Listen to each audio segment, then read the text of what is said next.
Welcome back, folks. Wow, what a wild, volatile day. Stocks plummeted all morning, dumped hard on tech earnings pressure, but staged a solid recovery to close near flat in many spots. Yesterday's quiet post-Fed vibe gave way to real volatility, with Bitcoin confirming that heavy tone we warned about, and metals refusing to give up ground easily. Yeah. We're going to get into what we're seeing, but real quick before we do, if you're new here, welcome to today's stock market summary. And please note that none of this is buying or selling advice.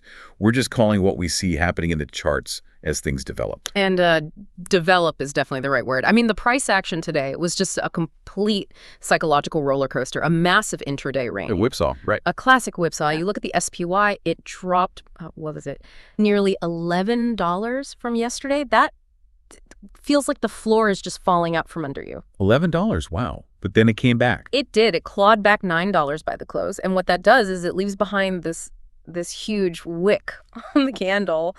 Okay, explain that a little. A wick. It's like the shadow at the bottom of the candle, right? It shows where the price was, but isn't anymore. Exactly. It's the panic. It tells us the bears pushed the price way, way down, but then the bulls came storming back in to defend that level. So, is that a good sign? The bulls showed up to the party?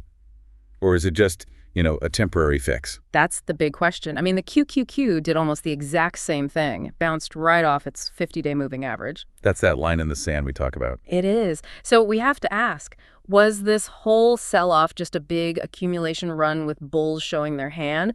Or did we just see a real crack in equities?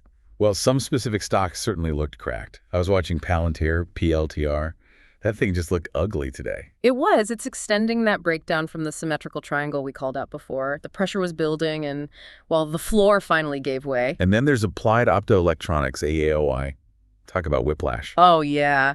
Yesterday was a monster breakout, a real rocket ship today. Yeah. Slammed right back down.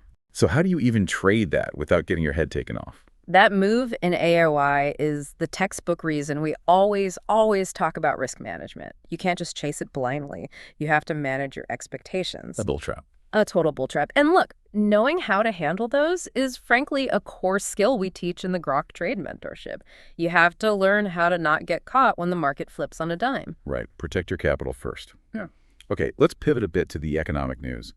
I saw jobless claims were pretty low, which is good. Yeah, 209K, so layoffs seem pretty contained, but the big story was the trade deficit. It ballooned, right? Ballooned is putting it lightly, up 95% to $56.8 billion. It's the biggest jump in decades. And that's tied into tech. It is. It's likely fueled by a huge surge in imports of capital goods.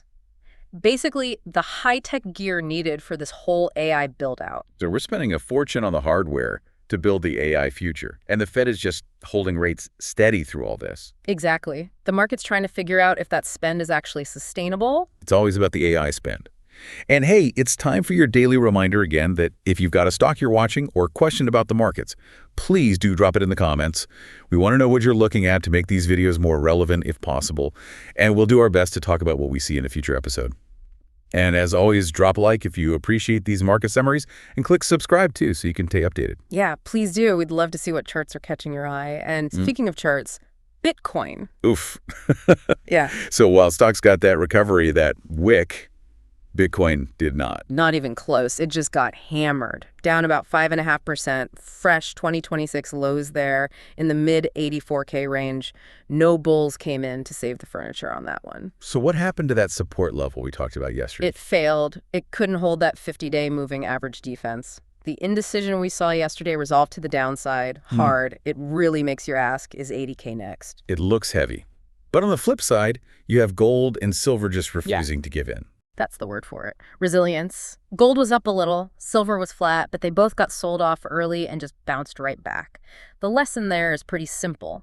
Don't fight the momentum. Don't fight momentum in the metals right now. They're acting like the safe haven they're supposed to be. Okay, so to recap, tech is dragging, maybe on those AI cost concerns, but the broader market showed some fight. Crypto looks shaky, metals are holding strong. For someone listening who might be feeling a little dizzy, What's the takeaway?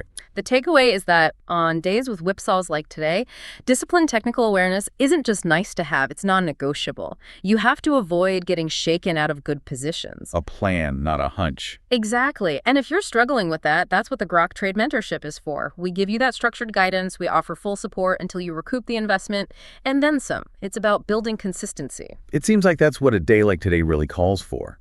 So the big question for everyone listening is, what are you doing? Yeah, I'm curious, are you riding that wave in precious metals? Are you maybe eyeing support levels on crypto, looking for a bounce? Or are you just waiting on the sidelines for a clearer signal in equities? Let us know in the comments. Have a great rest of your day, folks. And we'll catch you in tomorrow's market summary.